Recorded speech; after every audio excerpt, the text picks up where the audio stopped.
صلاح الدین ایوبی کا مکان اسے چاندنی میں نظر آنے لگا۔ آدھا فاصلہ طے کر کے اسے چکر آنے لگے، اس کی رفتار سست ہونے لگی۔ اس نے چلانا شروع کر دیا، علی ایوبی، علی ایوبی۔ اس کے کپڑے لال سرخ ہو گئے تھے اور وہ بڑی مشکل سے قدم گھسیٹ رہی تھی۔ اس کی منزل تھوڑی ہی دور رہ گئی تھی جہاں تک پہنچنا اس کے لیے ممکن نظر نہیں آتا تھا۔ وہ مسلسل صلاح الدین ایوبی اور علی بن سفیان کو پکارے جا رہی تھی۔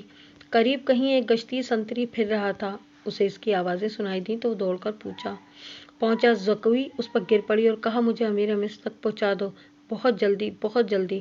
سنتری نے اس کا خون دیکھا تو اسے پیٹھ پر لاد کر دوڑ پڑا۔ صلاح الدین ایوبی اپنے کمرے میں بیٹھا علی بن سفیان سے رپورٹ لے رہا تھا۔ اس کے 2 نائب بھی موجود تھے۔ یہ رپورٹیں کچھ اچھی نہیں تھیں۔ علی بن سفیان نے بغاوت کے خدشے کا اظہار کیا تھا جس پر غور ہو رہا تھا۔ دربان گھبراہٹ کے عالم میں اندر آیا اور بتایا کہ ایک سپاہی ایک زخمی لڑکی کو اٹھائے باہر کھڑا ہے، کہتا ہے یہ لڑکی امیر مصر سے ملنا چاہتی ہے۔ یہ سنتے ہی علی بن سفیان کمان سے نکلے ہوئے تیر کی طرح کمرے سے نکل گیا۔ اس کے پیچھے صلاح الدین ایوبی دوڑا۔ اتنے میں لڑکی کو اندر لے آیا گیا۔ صلاح الدین ایوبی نے کہا کہ طبیب اور جراح کو فوراً بلاؤ۔ لڑکی کو صلاح الدین ایوبی نے اپنے پلنگ پر لٹا دیا۔ ذرا سی دیر میں پلنگ پوش خون سے لال ہونے لگا۔ کسی کو نہ بلاؤ، لڑکی نے نحیف آواز میں کہا، میں اپنا فرض ادا کر چکی ہوں۔ تمہیں زخمی کس نے کیا ہے زکوی؟ علی بن سفیان نے پوچھا۔ پہلے ضروری باتیں سن لو، زکوی نے کہا۔ شمال مشرق کی طرف سوار دوڑا دو۔ 2 سوار جاتے نظر آئیں گے۔ دونوں کے چوغے بادامی رنگ کے ہیں، ایک کا گھوڑا بادامی اور دوسرے کا سیاہ ہے۔ وہ تاجر لگتے ہیں۔ ان کے پاس سالار ناجی کا تحریری پیغام ہے جو عیسائی بادشاہ فرینک کو بھیجا گیا ہے۔ ناجی کی یہ سوڈانی فوج بغاوت کرے گی۔ مجھے اور کچھ بھی معلوم نہیں۔ تمہاری سلطنت سخت خطرے میں ہے۔ ان 2 سواروں کو راستے میں پکڑ لو، تفصیل ان کے پاس ہے۔ بولتے بولتے زکوی کو غش آنے لگے۔ 2 طبیب آ گئے۔ انہوں نے زکوی کا خون بند کرنے کی کوششیں شروع کر دیں۔ اس کے منہ میں دوائیاں ڈالیں جن کے اثر سے وہ بولنے کے قابل ہو گئی۔ وہ ضروری پیغام دے چکی تھی۔ اس کے بعد اس نے دوسری ساری باتیں سنائیں، مثلاً ناجی نے اوروش کے ساتھ کیا باتیں کی تھیں، اسے کس طرح اپنے کمرے میں بھیج دیا گیا تھا، ناجی کا غصہ اور بھاگ دوڑ، 2 سواروں کا آنا، وغیرہ وغیرہ۔ پھر اس نے بتایا کہ اسے کچھ علم نہیں کہ اس پہ حملہ کرنے والا کون تھا۔ وہ موقع موزوں دیکھ کر ادھر ہی رپورٹ دینے کے لیے آ رہی تھی کہ پیچھے سے کسی نے اسے خنجر گھونپ دیا۔ اس نے اپنا خنجر نکال کر حملہ آور پر حملہ کیا۔ حملہ آور کی چیخ بتاتی تھی کہ وہ کوئی عورت ہے۔ اس نے حملے کی جگہ بتائی۔ اسی وقت اس جگہ 2 آدمی دوڑا دیے گئے۔ زکوی نے کہا تھا کہ وہ زندہ نہیں ہو سکتی۔ اس کے خنجر اس کے سینے اور پیٹ میں لگے تھے۔ خون رک نہیں رہا تھا، زیادہ تر خون تو پہلے ہی بہہ گیا تھا۔ زکوی نے صلاح الدین ایوبی کا ہاتھ پکڑا اور چوم کر کہا، اللہ آپ کو اور آپ کی سلطنت کو سلامت رکھے، آپ شکست نہیں کھا سکتے۔ مجھ سے زیادہ کوئی نہیں بتا سکتا کہ صلاح الدین ایوبی کا ایمان کتنا پختہ ہے۔ پھر اس نے علی بن سفیان سے کہا، میں نے کوتاہی تو نہیں کی؟ آپ نے جو فرض مجھے سونپا تھا وہ میں نے پورا کر دیا ہے۔ تم نے اس سے زیادہ پورا کیا ہے، علی بن سفیان نے اس سے کہا۔ میرے تو وہم و گمان میں بھی نہ تھا کہ ناجی اس حد تک خطرناک کارروائی کرے گا اور تمہیں جان کی قربانی دینی پڑے گی۔ میں نے تو تمہیں صرف مخبری کے لیے وہاں بھیجا تھا۔ کاش میں مسلمان ہوتی، زکوی نے کہا اور اس کے آنسو نکل آئے۔ اس نے کہا، میرے اس کام کا جو بھی معاوضہ دینا ہے وہ میرے بوڑھے باپ اور سدا بیمار ماں کو دے دینا۔ ان کی معذوریوں نے مجھے 12 سال کی عمر میں رقاصہ بنا دیا تھا۔ زکوی کا سر ایک طرف ڈھلک گیا، آنکھیں ادھ کھلی رہیں اور ہونٹ اس طرح نیم با جیسے مسکرا رہی ہو۔ طبیب نے نبض پر ہاتھ رکھا اور سلطان صلاح الدین ایوبی کی طرف دیکھ کر سر ہلا دیا۔ زکوی کی روح اس کے زخمی جسم سے آزاد ہو چکی تھی۔ صلاح الدین ایوبی نے کہا، یہ کسی بھی مذہب کی تھی، اسے پورے اعزاز کے ساتھ دفن کرو۔ اس نے اسلام کے لیے جان قربان کی ہے، یہ ہمیں دھوکہ بھی دے سکتی تھی۔ دربان نے بتایا کہ باہر ایک عورت کی لاش آئی ہے۔ جا کر دیکھا، وہ ایک ادھیڑ عمر کی عورت کی لاش تھی۔ جائے وقوع سے 2 خنجر ملے تھے۔ اس عورت کو کوئی نہیں پہچانتا تھا۔ یہ ناجی کے حرم کی ملازمہ تھی جس نے انعام کے لالچ میں زکوی پر قاتلانہ حملہ کیا تھا۔ رات کو ہی زکوی کو فوجی اعزاز کے ساتھ دفن کر دیا گیا اور ملازمہ کی لاش گڑھا کھود کر دفنا دی گئی۔ دونوں کو خفیہ طریقے سے دفنایا گیا۔ انہیں جب دفنایا جا رہا تھا تو صلاح الدین ایوبی نے نہایت اعلیٰ نسل کے 8 جوان گھوڑے منگوائے اور 8 سوار منتخب کر کے انہیں علی بن سفیان کی کمان میں ناجی کے ان 2 آدمیوں کے پیچھے دوڑا دیا جو ناجی کا پیغام لے کے جا رہے تھے۔ زکوی کون تھی؟ وہ مراکش کی ایک رقاصہ تھی۔ کسی کو بھی معلوم نہیں کہ اس کا مذہب کیا تھا۔ وہ مسلمان نہیں تھی، عیسائی بھی نہیں تھی۔ جیسا کہ کہا جا چکا ہے کہ علی بن سفیان صلاح الدین ایوبی کی انٹیلیجنس، جاسوسی اور سراغ رسانی کا سربراہ تھا۔ اسے دوسروں کے راز معلوم کرنے کے لیے کئی ڈھنگ اختیار کرنے پڑتے تھے۔ صلاح الدین ایوبی اسے اپنے ساتھ مصر لایا تھا۔ یہاں کر معلوم ہوا کہ سوڈانی فوج کا سالار ناجی سازشی اور شیطان ہے۔ اس کے اندرون خانہ حالات معلوم کرنے کے لیے علی بن سفیان نے جاسوسوں کا جال بچھا دیا تھا۔ اسے راز کی ایک بات یہ معلوم ہوئی کہ ناجی حسن بن صبا کے فدائیوں کی طرح مخالفین کو حسین لڑکیوں اور حشیش سے پھانستا ہے، اپنا گروہ بناتا یا مروا دیتا ہے، اپنا گرویدہ بناتا ہے یا مروا دیتا ہے۔ علی بن سفیان نے تلاش بسیار کے بعد کسی کی وساطت سے زکوی کو مراکش سے حاصل کیا اور خود وردہ فروش کا بہروپ دھار کر اسے ناجی کے ہاتھ بیچ دیا۔ اس لڑکی میں ایسا جادو تھا کہ ناجی اسے صلاح الدین ایوبی کو پھانسنے کے لیے استعمال کرنا چاہتا تھا، مگر خود ہی اس لڑکی کے دام میں پھنس گیا۔ پھنسا بھی ایسا کہ اس کے سامنے وہ اپنے نائب سالار کے ساتھ راز کی باتیں کرتا رہا۔ اس نے زکوی کی جشن کی رات صلاح الدین ایوبی کے خیمے میں بھیج دیا اور اس کے ساتھ ساتھ اس فتح پر بے حد مسرور بھی تھا کہ صلاح الدین ایوبی کا اس نے بت توڑ دیا ہے۔ اب وہ اسی لڑکی کے ہاتھوں اسے شراب بھی پلا سکے گا اور پھر اسے اپنا مرید بنا لے گا۔ مگر اس کے فرشتوں کو بھی معلوم نہ ہو سکا کہ زکوی صلاح الدین ایوبی کی ہی جاسوسہ تھی۔ وہ اسے خیمے میں رپورٹیں دیتی رہی اور صلاح الدین ایوبی سے ہدایات لیتی رہی تھی۔ اس کے خیمے سے نکل کر زکوی دوسری طرف چلی گئی تھی، جہاں اسے منہ سر لپیٹے ایک آدمی ملا تھا۔ وہ آدمی علی بن سفیان تھا، جس نے اسے مزید کچھ اور ہدایات دی تھیں۔ اس کے بعد زکوی ناجی کے گھر سے نہ نکل سکی، اس لیے وہ علی بن سفیان کو کوئی رپورٹ نہ دے سکی۔ آخر اسے موقع مل گیا اور وہ ایسی خبر لے کر وہاں سے نکلی جو خدا کے سوا کسی اور کو معلوم نہ تھی۔ یہ زکوی کی بد نصیبی تھی کہ حرم میں اس کے خلاف اس لیے سازشیں ہو رہی تھیں کہ اس نے ناجی پر قبضہ کر لیا ہے۔ یہ سازش کامیاب ہو گئی اور زکوی قتل ہو گئی، لیکن وہ اطلاع پہنچانے تک زندہ رہی۔ اس کے مرنے سے کچھ عرصے بعد وہ معاوضہ جو علی بن سفیان نے اس کے ساتھ طے کیا تھا، صلاح الدین ایوبی کی طرف سے وہ انعام اور وہ رقم جو علی بن سفیان نے زکوی سے وردہ فروش کے بھیس میں قیمت کے طور پر وصول کی تھی، مراکش میں زکوی کے معذور والدین کو ادا کر دی۔ موت کی اس رات کے ستارے ٹوٹ گئے اور صبح طلوع ہوئی تو علی بن سفیان 8 سواروں کے ساتھ انتہائی رفتار سے شمال مشرق کی طرف جا رہا تھا۔ آبادیاں دور پیچھے رہ گئی تھیں۔ اسے معلوم تھا کہ فرینک کے ہیڈ کوارٹر تک پہنچنے کا راستہ کون سا ہے۔ رات انہوں نے گھوڑوں کو تھوڑی دیر آرام دیا تھا۔ یہ عربی گھوڑے تھکے ہوئے بھی تازہ دم لگتے تھے۔ دور افق پر کھجور کے چند ایک درختوں میں علی کو 2 گھوڑے جاتے نظر آئے۔ اس نے اپنی پارٹی کو راستہ بدلنے اور اوٹ میں ہونے کے لیے ٹیلوں کے ساتھ ساتھ ہو جانے کو کہا۔ وہ صحرا کا رازدان تھا، بھٹکنے کا اندیشہ نہ تھا۔ اس نے رفتار اور تیز کر دی۔ اگلے 2 سواروں اور اس کی پارٹی میں کم و بیش 4 میل کا فاصلہ تھا۔ یہ فاصلہ طے ہو گیا، مگر گھوڑے تھک گئے۔ وہ جب کھجوروں کے درختوں تک پہنچے تو 2 سوار کوئی 2 میل دور مٹی کی ایک پہاڑی کے ساتھ ساتھ جا رہے تھے۔ ان کے گھوڑے بھی شاید تھک گئے تھے۔ دونوں سوار اترے اور نظروں سے اوجھل ہو گئے۔ وہ پہاڑی کی اوٹ میں بیٹھ گئے ہیں، علی بن سفیان نے کہا اور راستہ بدل دیا۔ فاصلہ کم ہوتا گیا اور جب فاصلہ چند 100 گز رہ گیا تو دونوں سوار اوٹ سے سامنے آئے۔ انہوں نے گھوڑوں کے سر پر دوڑنے کا شور سن لیا تھا، دوڑ کر غائب ہو گئے۔ علی بن سفیان نے گھوڑے کو ایڑ لگائی۔ تھکے ہوئے گھوڑے وفاداری کا ثبوت دینے لگے اور رفتار تیز کر دی۔ باقی گھوڑے بھی تیز ہو گئے۔ پہاڑی کے اندر گئے تو دونوں سوار وہاں سے جا چکے تھے، مگر دور نہیں گئے تھے۔ وہ شاید گھبرا بھی گئے تھے۔ آگے ریتیلی چٹانیں تھیں، انہیں راستہ نہیں مل رہا تھا، کبھی دائیں جاتے کبھی بائیں۔ علی بن سفیان نے اپنے گھوڑے ایک صف میں پھیلا دیے اور بھاگنے والوں سے 100 گز دور جا پہنچا۔ ایک تیر انداز نے دوڑتے گھوڑے سے تیر چلا دیا جو ایک گھوڑے کی اگلی ٹانگ میں لگا۔ گھوڑا بے قابو ہو گیا۔ تھوڑی سی ہی سہی اور بھاگ دوڑ کے بعد وہ دونوں گھیرے میں آ گئے اور انہوں نے ہتھیار ڈال دیے۔ انہوں نے جھوٹ بولا، اپنے آپ کو تاجر کہا، لیکن تلاشی لی تو پیغام مل گیا جو ناجی نے انہیں دیا تھا۔ دونوں کو حراست میں لے لیا گیا، گھوڑوں کو آرام کا وقت دیا گیا اور یہ پارٹی واپس ہوئی۔ صلاح الدین ایوبی بے تابی سے انتظار کر رہا تھا۔ دن گزر گیا، رات بھی گزرتی جا رہی تھی۔ آدھی رات گزر گئی۔ ایوبی لیٹ گیا اور اس کی آنکھ لگ گئی۔ سحر کے وقت دروازے پر ہلکی سی دستک سے اس کی آنکھ کھل گئی۔ دوڑ کر دروازہ کھولا، علی بن سفیان کھڑا تھا۔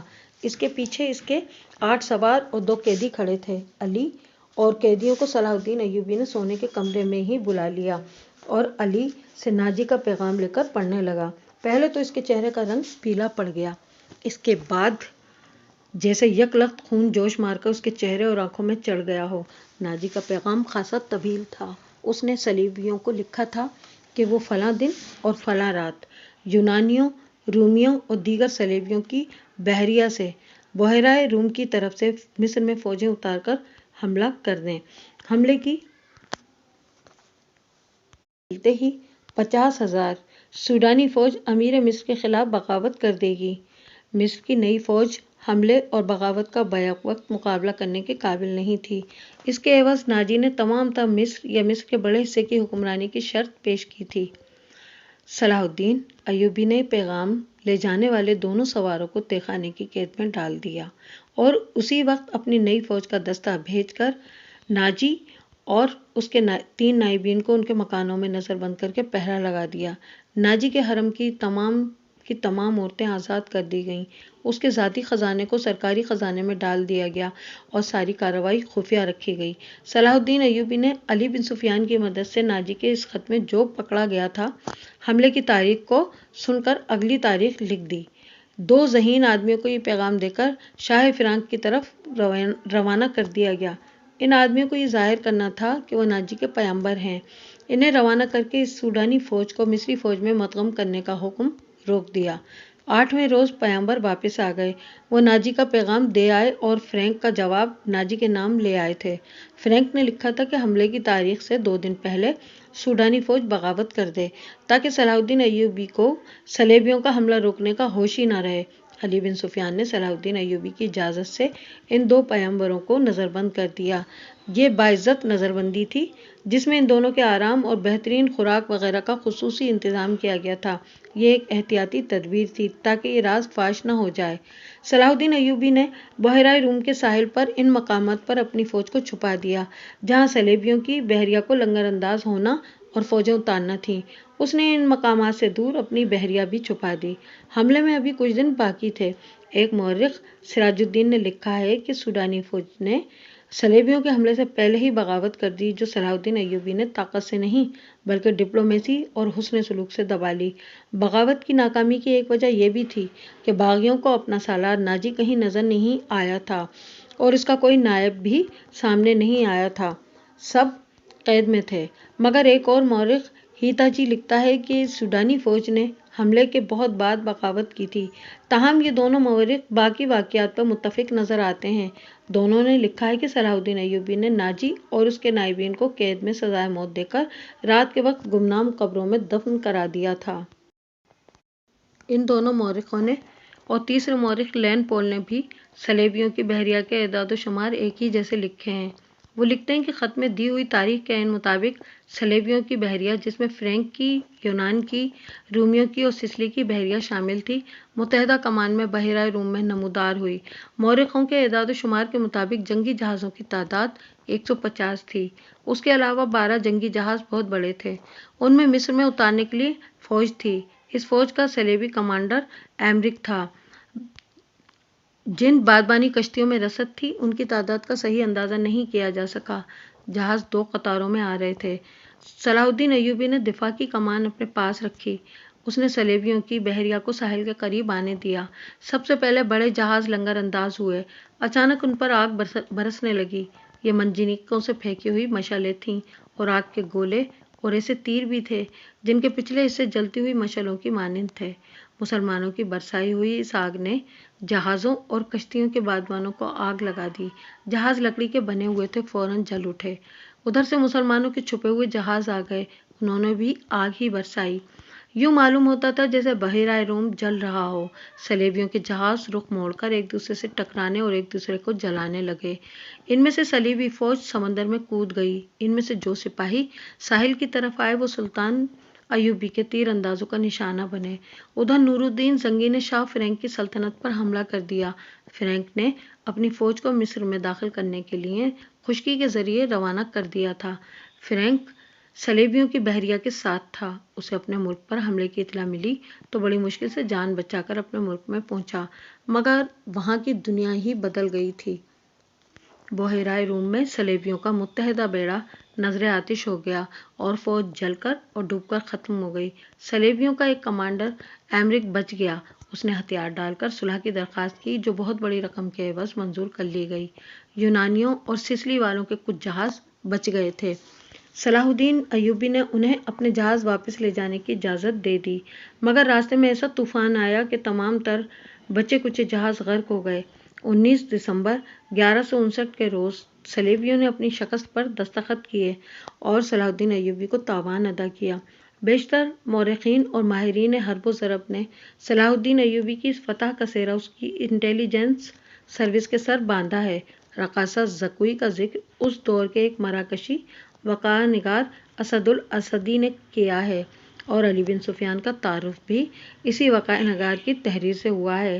یہ تو ابتدا تھی۔ صلاح الدین ایوبی کی زندگی پہلے سے زیادہ خطرات میں گھر گئی تھی۔ صلیبیوں کے بحری بیڑے اور افواج کو بحیرہ روم میں غرق کر کے صلاح الدین ایوبی ابھی مصر کے ساحلی علاقے میں ہی موجود تھا۔ 7 دن گزر گئے تھے۔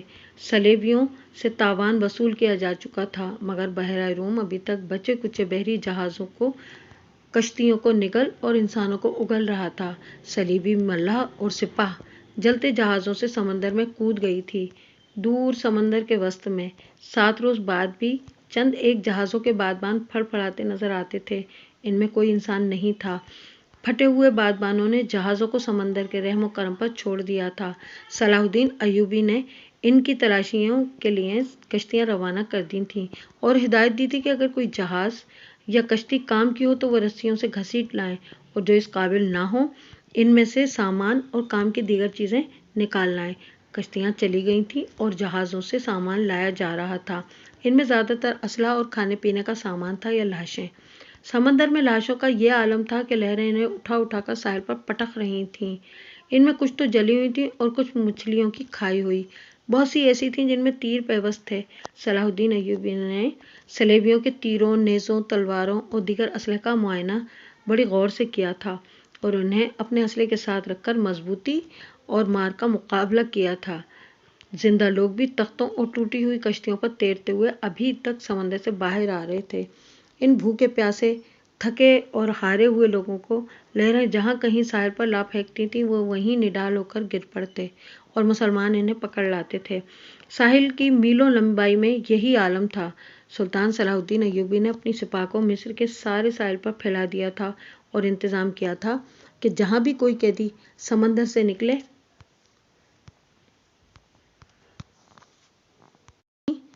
خشک کپڑے اور خوراک دے دی جائے اور جو زخمی ہوں ان کی مرہم پٹی بھی وہیں ہو جائے۔